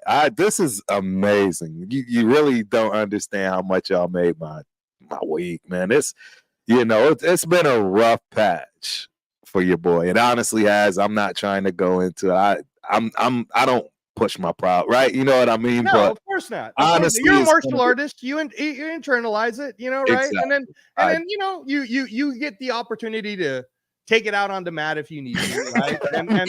and have fun that way, right? Exactly. And again, for a lot of you guys who are listening, what makes it so fun for me and Terence Crump here, Turf, as you guys all know him, is that martial arts background that he has, and then me having the background that I have, to share an actual 2-hour program where, believe me, I've been holding back on a lot of the martial arts things that I want to say, just because it's about Terence Crump, man. Y'all need to look up some of these people sometimes and just know like I like listening to, like Rich Eisen is entertaining to me, and I've been listening to him since forever, since I was listening to sports. But Rich Eisen didn't play the game the way a Terence Crump played the game.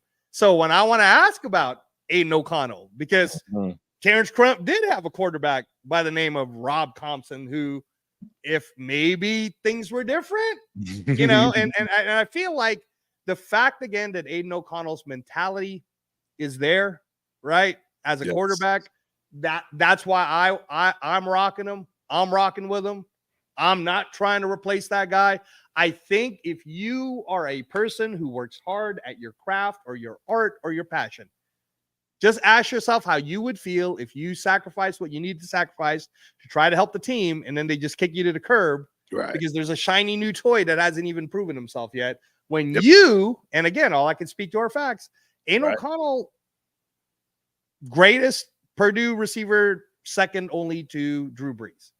Correct. I mean, greatest Purdue quarterback. Second. Hey, and for the record, I don't know if people know this, but he actually has a record that is better than our guy Breeze, which is the accuracy record. Yes, absolutely. And that's why we like him. You and me, Turf, that's why we like him. 100%. Like, stop blaming him for the mobility part and start watching the 2021 tapes so you can see he actually is pretty mobile. He's not a running quarterback. We're not trying to tell you that, but he knows how to get out of the pocket enough to throw the ball, which, by the way, is what a quarterback's job is. Steve Young was really good coming out of BYU, but the reason he got better is when he sat down and watched how Joe Montana threw the ball, he understood, I could be a lot better if I become an effective passer, Right. and then I use my running ability as an extra. Versus now, everybody's looking for that sexy, like, Turf, you played running back. You didn't throw the ball. Right. Right. So if you want a quarterback, did you want Rob Compson to throw the ball, or did you want Rob Compson to run the ball? I wanted him to throw the ball. Exactly right. And I gotta reiterate this. I can assure you guys that this kid was being told if he even came remotely close to running out of the pocket, his job is gone. So you couple that with everything else, and now he's a starter, and that dude is gone, and he's still dealing with the speed of the game. Do you really think he's going to look like he has the ability to escape anything? Absolutely not. But if you watch the tape, like I say, that first game, it was atrocious. We all know about it. The fumbles, the intercept. It was horrible. But guess what? That next game, you saw a certain play where it wasn't a turnover. He actually just took a sack for once, then fumbled and throw it away, right? And then you get to another play, and it's like he actually took a step, and got rid of the ball. Almost, picked off, almost a fumble. The progression moved, and you're talking about moving in chaos. It's not like it was roses. And this is what the kid did. You just got to give him a chance. That's all I'm saying.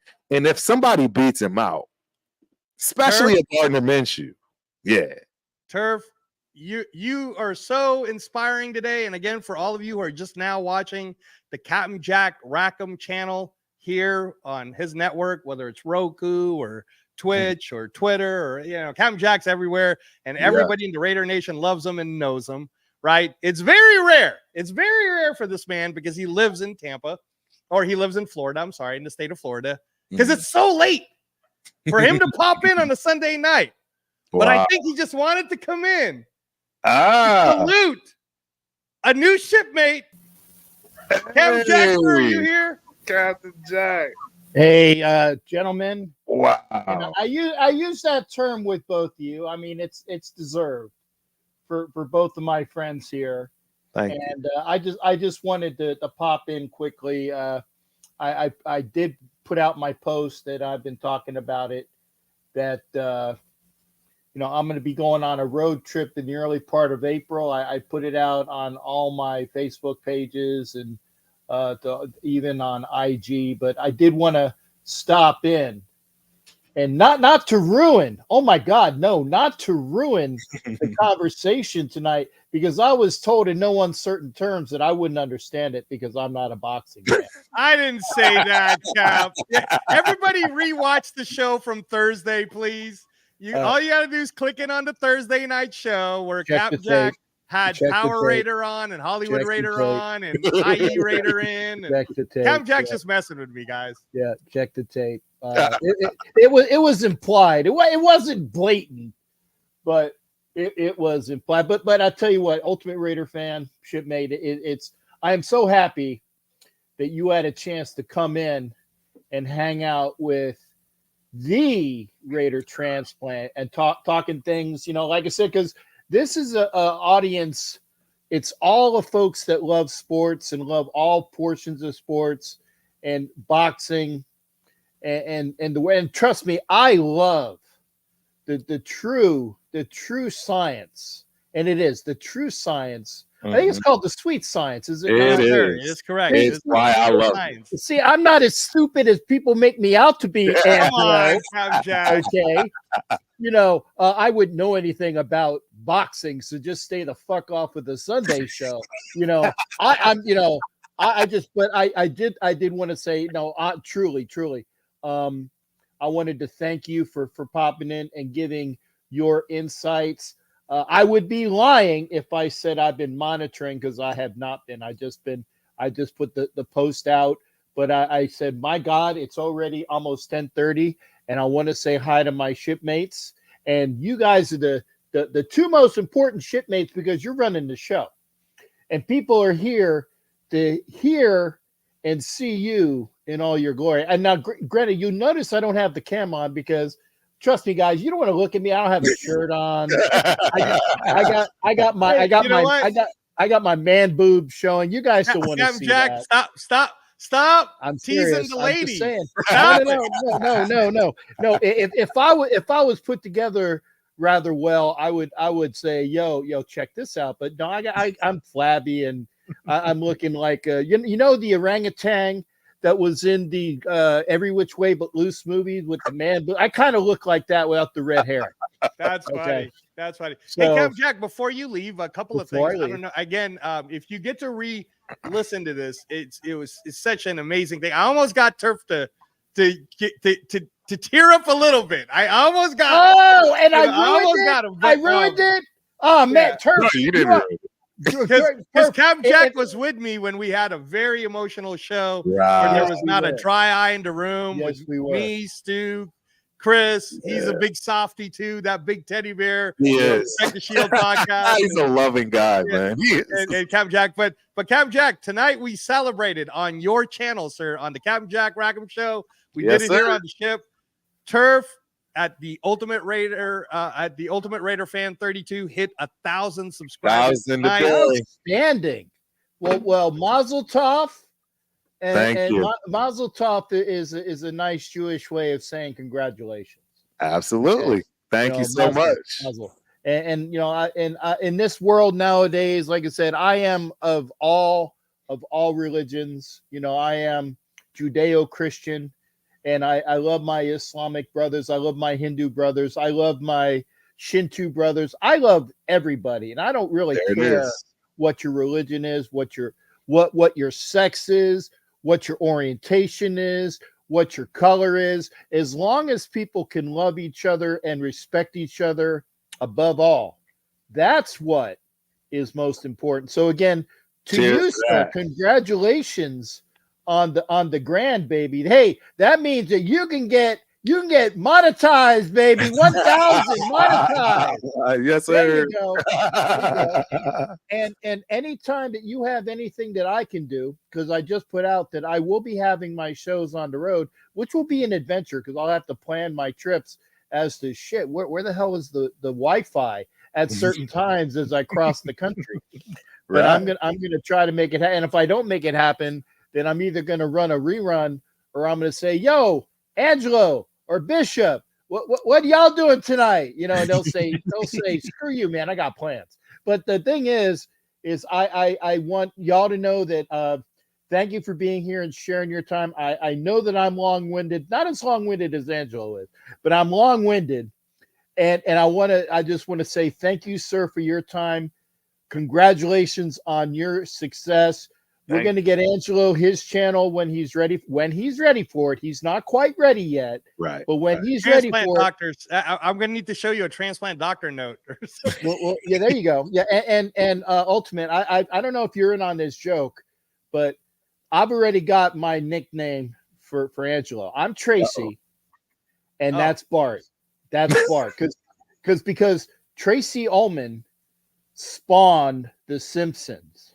And since he was on my channel doing his thing, when he's big and successful, they're gonna say, well, where'd he come from? Where'd he come from? He came from the Captain Jack channel. Yeah. So it's like I'm Tracy Ullman in this equation, and that is it's Bart and Homer over on the other side, man. I hear you because he opens up another channel for MMA and he's through the roof. I mean, I was telling Captain Jack back then, and Captain Jack, I think you can attest to this too, that I believe, and I hope so, that a lot of your fans, your viewers, the Black Hole, everybody from Violator to Power Raider, I hope they've enjoyed the time that I've steered the ship for a little bit while you needed to do what you needed to do. Mend the helm, you bastard! Get that shit right. But I really do hope that you guys enjoyed it, and I'm saying my goodbye on March 31st, in where my special guest is going to be Chris Kimber of the Protect the Shield podcast, along with Stuart Schwaggart. And if I could somehow get Captain to show up too, I promise it will not be a 5-hour show. I might be allowed in on my own show. Isn't that amazing? Okay. I hope you come, actually. Yeah.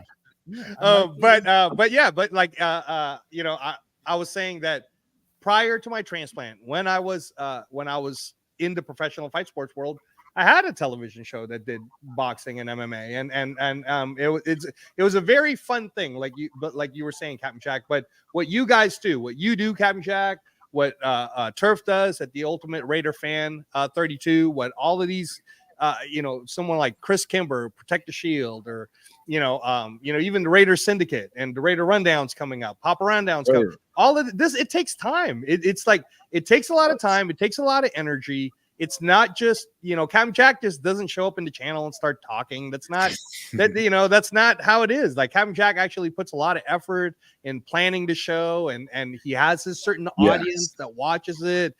So that's the same thing that I was talking about tonight, that people that should want to listen to Turf should know that he played, running back at that high level. So he knows what he's talking about. And I'm not just listening to another reporter who's coming out of college, who read some stats. I'm talking to someone who actually hurt his knees, hurt his ankle, played the game, bled with teammates, cried with teammates.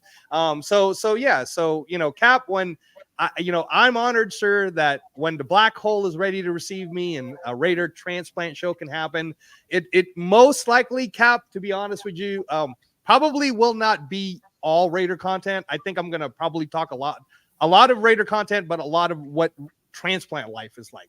Because I don't think there's enough representation of people truly understanding that even though I look like this, the way I feel inside, guys, it's like a house of cards, man.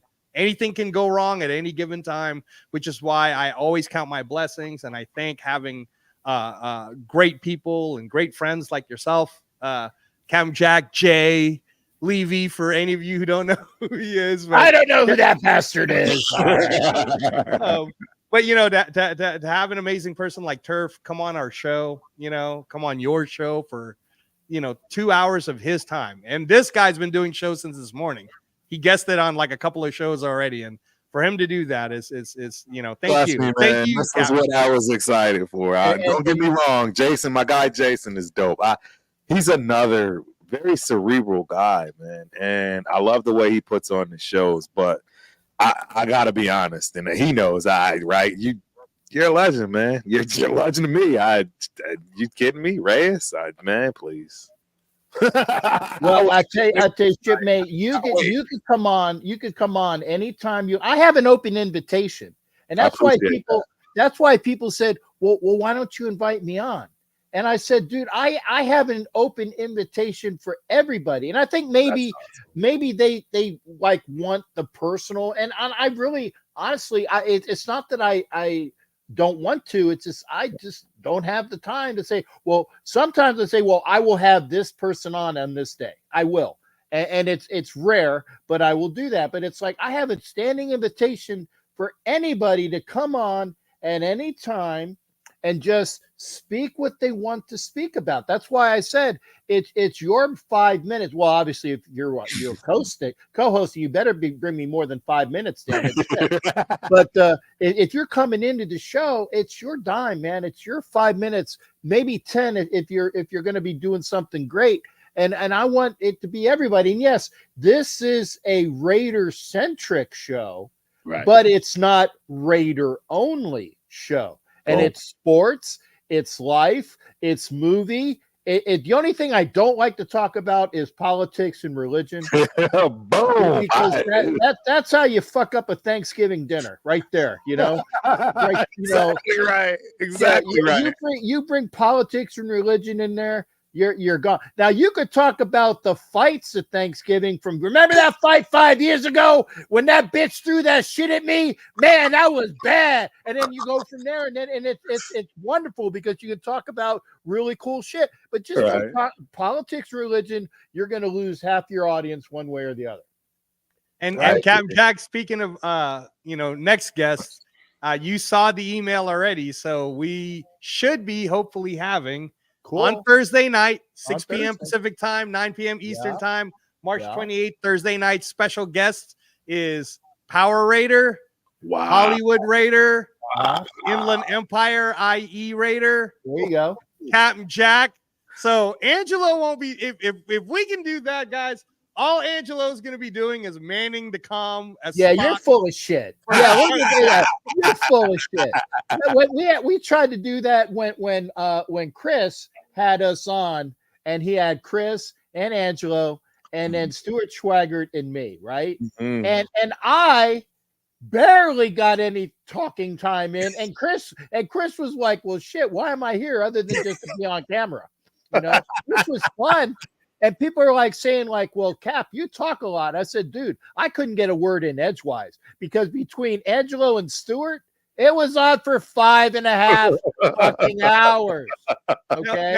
Now, Cap, to be fair, great. It was entertaining. It was entertaining, but seriously. And again, I love that. Angelo can do it. It's like when you do a show with Phil Villapiano. Just put the mic on and let him talk, and he'll carry your show for 2 hours. Trust me, he will. Now, Cap, come on. To be fair, I during that show, Cap, I was Chris's special guest. Yes, we were showing pictures of me at the hospital. Yes, we were showing pictures of me with my scar. It was like your grand premiere almost. Yeah, it was your grand premiere, and it's great. Like I said, I kid Angelo, but damn it, the one thing you got to be able to do when you do a quote unquote talk show is be able to talk. And Angelo can do that. Turf, you can do that. I know I can do that. So it's like, that's why, seriously, I'm going to shut up now. I'm going to let you two gentlemen go back to your show. I give my platitudes, congratulations. Thank you, Captain Jack. Thank all of y'all for being here on this Sunday night. I only took about, I don't even know how many minutes I took, but come on, Cam Jack, it's your show.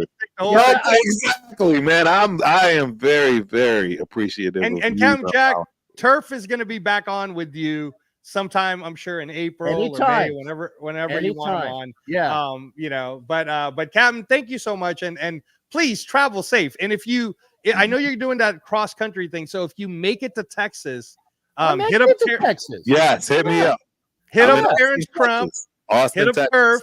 Hey, Turf, where you at? Where you at, Texas? Austin, Texas. Austin, okay, Texas. Well, good, because you're the second person that rogered up from Austin. I had my buddy Tim Shanley, the bear guy, said, hey, I'm in Austin.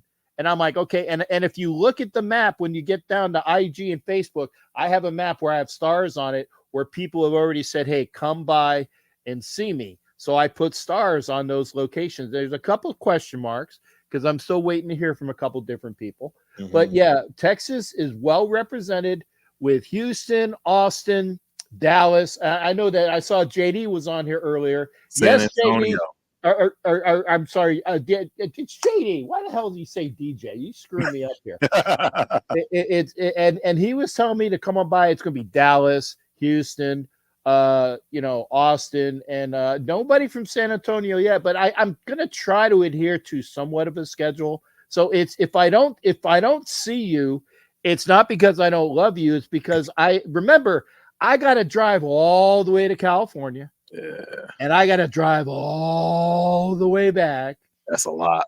And if I don't get to my house in time, I actually have to change my itinerary because there was one gentleman of Space Beast saying, am I going to be at the draft?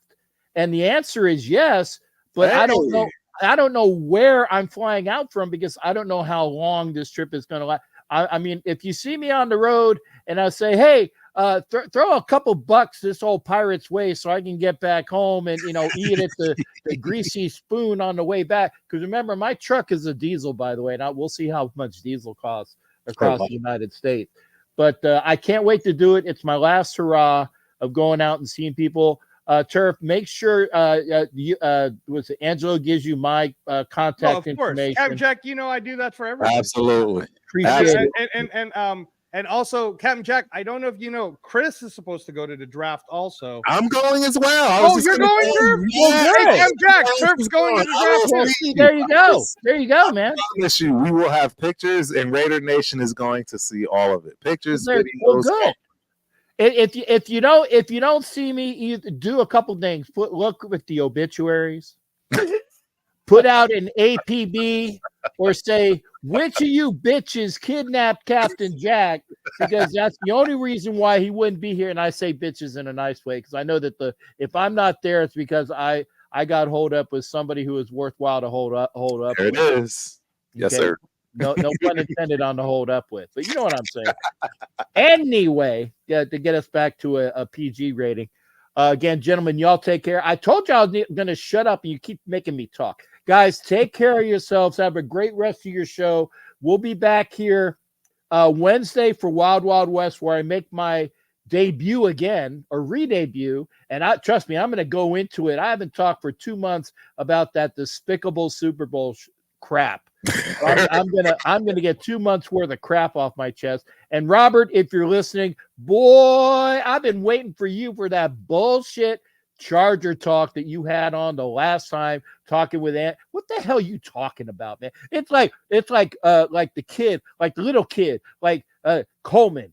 Right? What you talking about, Willis? Let's talk about the Charger shit. But again, gentlemen, have a great night. Turf, hit me up. Angelo, have a great night. Yes. Gentlemen, ladies, mates and wenches, have a great, great Sunday night. I'm signing off. You're have a great week until I see you next time. There you go, ladies and gentlemen. Captain Jack made a special appearance for our guy, awesome.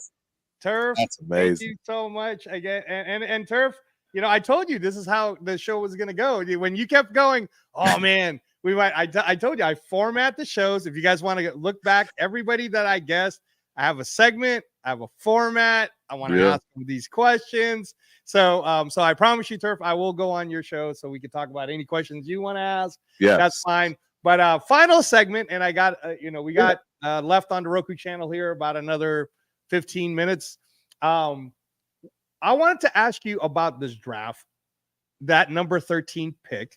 Yeah. And you knowing how the Raiders rosters look, and for all of you guys who don't know, I've covered the roster in so many different episodes. All you have to do is go to the Captain Jack Rackham channel, and it's actually titled. So if you want to know who the coaches are, click on that. If you want to know about the trenches, me and Chris Kimber from Protect the Shield podcast broke the trenches down for you guys. So you keep hearing draft talk, keep hearing holes, keep hearing needs. Right. But in all honesty, like, I kind of feel like we're in a pretty favorable position because we can go a lot of different directions at this point. Correct. I hear corner, right? I hear corner a lot, and I hear number 13. My only issue with corner is, other than Charles Woodson, okay, I don't remember us drafting, at least in my times, I don't remember us drafting a cornerback that first year rookie was amazing. Usually what tends to happen is you need the second year, which is why I'm so high on Jacorian Bennett. Yes. Jacorian Bennett, he's got some serious speed. I think if you give him a chance, he'll do pretty well. Jack Jones is clearly our number one, but I don't know if I want to take a shot at a Quinion Mitchell just to know that I'm going to have to sit him a year anyways or have him learn. I don't know if I want to take a chance at a Terrion Arnold. I'm talking about at that number 13 because since December, and Chris Kimber and a lot of you guys who've listened to me actually know that I've been screaming Fuaga from the rooftop. So much so that now everybody knows it, and he might go as early as number 5, right? So I want a lineman.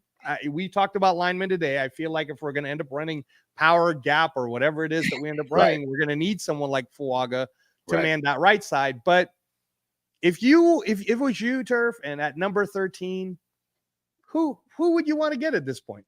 You just hit it on the head. I'm a little biased, so I usually typically go with Fasano.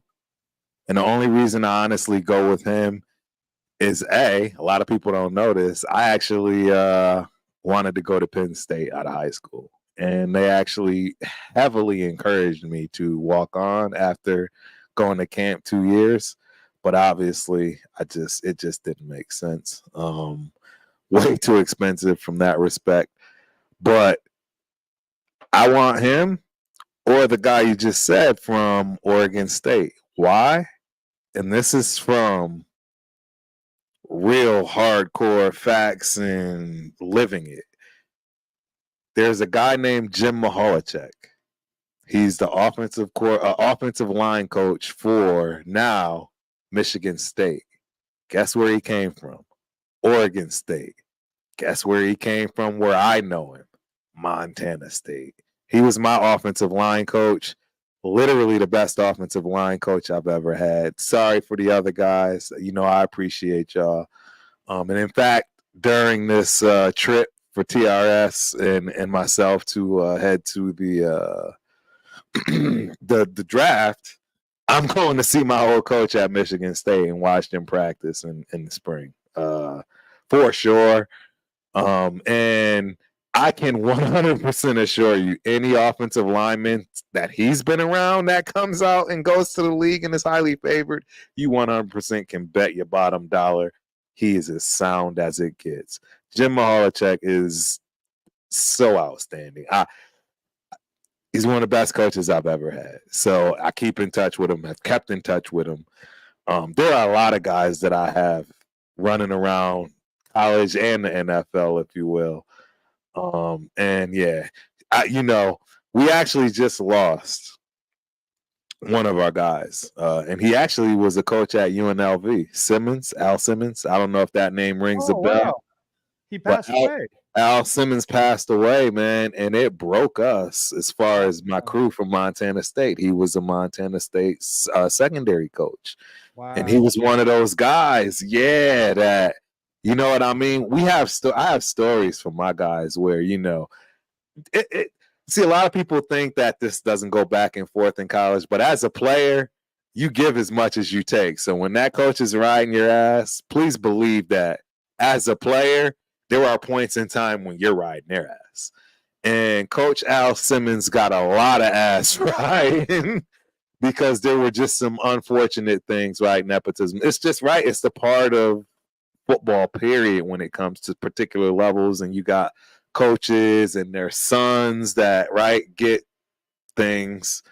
I'm not going into that part. All I got to tell you is rest in peace, Al Simmons. He is going to be dearly missed. Early 60s. Brother.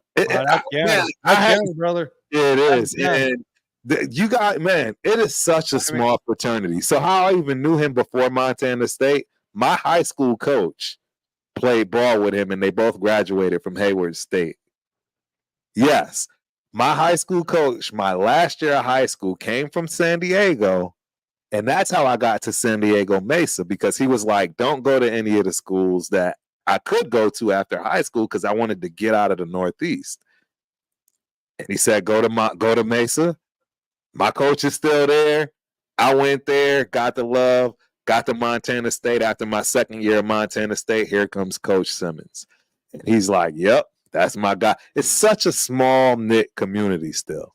It's a lot bigger now, but back then it was super, super small. And a lot of these guys are still coaching today, man, that I got a chance and I was afforded to learn from. And a person like Jim Michalczek, I'm telling y'all right now, that name you're going to hear for a long time. And I can assure you he'll be in the league at some point.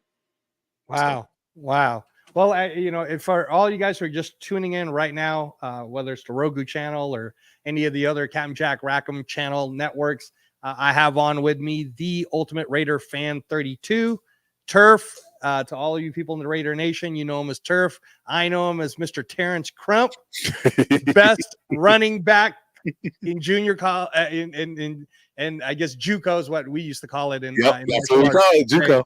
The best running back coming out of JUCO in 1994. I was a senior during that year.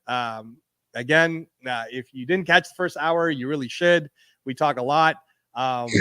In the short time that we have left and you giving us your expertise, Captain Jack kind of talked about it when he came on to say hello to you.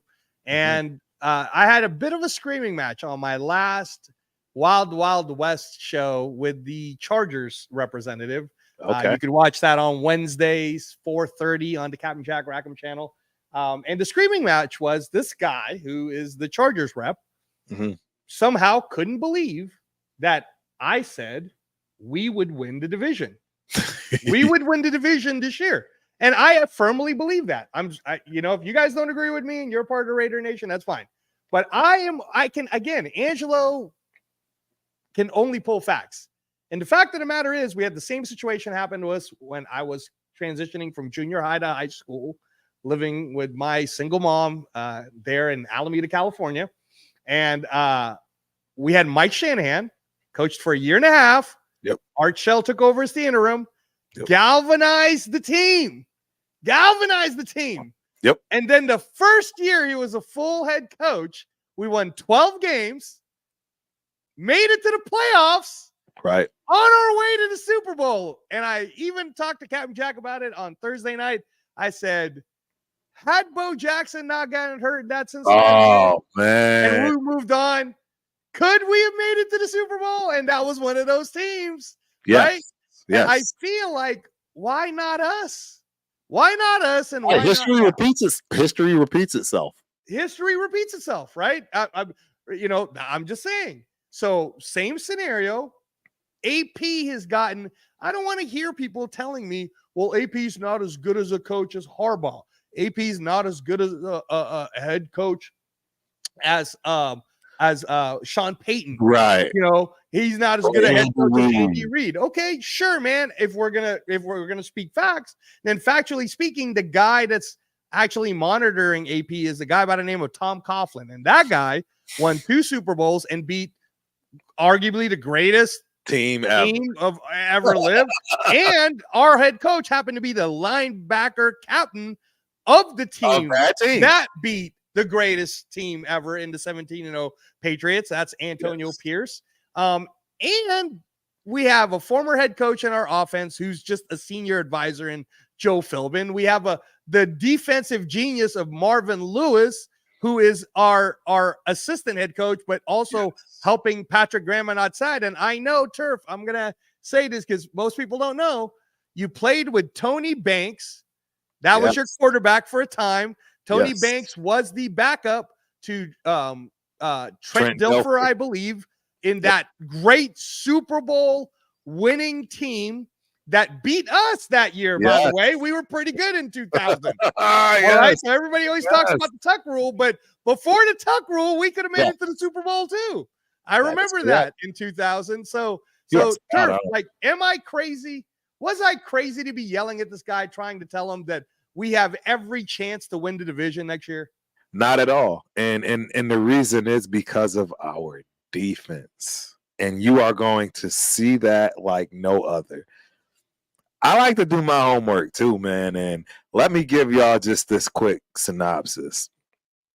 Patrick Graham is a smart dude. He's a Yale graduate, born and raised out of Waterbury, Connecticut.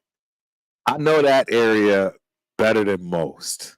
I still have several friends. In fact, I actually just pinged one today, because we need a car. He's that guy. I have guys for everything, and a lot of them come from Waterbury, Connecticut. Patrick Graham, Yale graduate, smart as a whip, and his defense is second to none right now. And I'm just letting y'all know that is why you are not crazy, because defense still wins championships. They're trying really hard in the NFL to make it an offensive league as best possible. But until they put the flags on everybody, and now we're pulling flags, it's still going to be defense that wins championships. So with you saying that, you absolutely had the right to argue, Yale, because we are going to have one of arguably the best defenses of this season, if not of all time, if things gel properly. Yeah, and again, the draft's still there. Properly, we still can win. Exactly, that's what I'm saying. Even if we don't gel properly, the defense is still going to be top 5. And here's the thing too, Turf, because when we are talking about that number 13 pick, who's to say that if we miss on Fuaga, Telesco doesn't just go pick up Byron Murphy? Boom. Can you imagine throwing a kid like that with Wilkins and Tyree Wilson and Malcolm Coots? And I mean, like there's so many good things. Butler. Yeah, exactly. There's so many good things that can happen that people just need to relax. And I want to end with this because we only have a couple more minutes before we do it. Again, thank you so much, Turf, for joining the show. The Ultimate Raider Fan32, who hit 1,000 subscribers tonight. Big celebration for us tonight. I want to thank everybody. GA Patriot, thank you so much. And to all of you guys in the chat and who've been paying attention, thank you so much. And for all of you who are just listening now, trust me, rewatch the first hour because you're going to love it. GA Patriot says, Angelo and Turf, thank you guys for a phenomenal Sunday evening episode. great content. So thank you to all of you guys who are listening. I want to just kind of end with this, Turf, because I promise you I will be a guest on your show. And we'll do a whole content that you want to do, MMA, boxing. It's going to be all MMA boxing. I'm going to make sure the whole community will be there. You're gonna interview me now. All right. Exactly. Okay. All right. Exactly right. Okay. But Turf, so I'm gonna bring up a boxing analogy here, but the reason why I kept yelling and screaming about why I believe the Raiders will, in fact, win the AFC West and will be the road to the Super Bowl. It's got to go through the silver and black, is because Antonio Pierce has gotten now our team to not be scared. They're not scared of Kansas at all. And we proved that this past season. So the analogy I'm going to bring out, because I got to close with this, is people forget that as terrifying as Mike Tyson was when he was in that boxing world, and I know you watched a lot of Mike Tyson, Turf. One of my favorites. All right. Even prior, even like, I get it, the Buster Douglas beat him, but there were always signs, and even in the amateur ranks, there were signs that, well, this looks great to the public eyes, but on some of the private sparrings or some of the people who knew what's what, they knew certain matches weren't going to go well. One of the first people to give Mike Tyson a hard time is a guy by the name of Donovan Razor Reddick, who the person that promoted him actually became my mentor, which I could talk to you about on the show a little bit later on. But even later on, everybody knew the reason why they didn't want Lennox Lewis to fight Mike Tyson. It was because they knew what was going to eventually happen. And my whole point again is, in like the Evander Holyfield case, when you're not afraid of who's in front of you, then anything can happen. And when you step into the ring, you got hands, I got hands. You weigh a certain way, I weigh a certain way. You got skills, I got skills. So this analogy is amazing, bro, because I'm telling you right now, that's half the battle. When you know somebody's not scared of you, that makes you a little uneasy. Exactly. So with that, Turf, I promise I'm going to go on the Ultimate Raider Fan32 for your show. We're going to close it out tonight, guys. We got to keep it under 2 hours. I want to thank everybody who showed up. Thank you to the Shield Squad. Thank you, Raider Syndicate. Thank you, everybody. Wish you all a good night. Thank you, Turf, Mr. Terence Crump. Thank you so much. Yes, sir. Appreciate you, boss.